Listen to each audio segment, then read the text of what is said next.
खीर खाऊ यशोदा के लाल बबुए खीर खा लिया।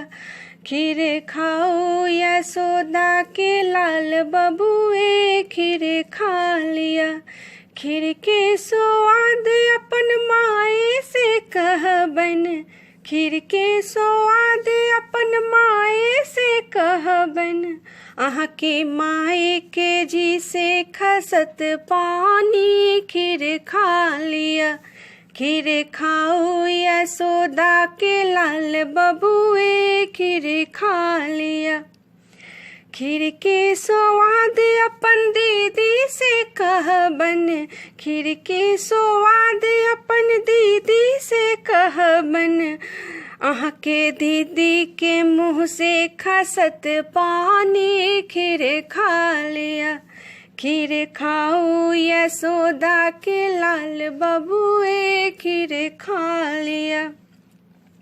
खीर के स्वाद अपन भाभी से कहबन।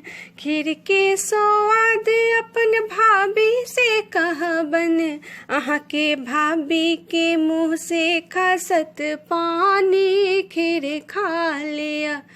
खीर खाओ यशोदा के लाल बबुए खीर खा लिया।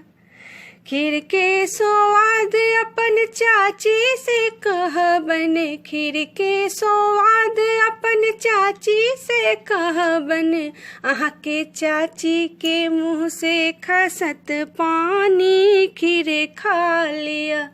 खीर खाओ यशोदा के लाल बबुए खीर खा लिया।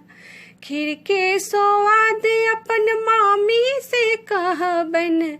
खीर के स्वाद अपन मामी से कहबन। अहाँ के मामी के जी से खसत पानी खीर खा लिया। खीर खाओ यशोदा के लाल बबुए खीर खा लिया।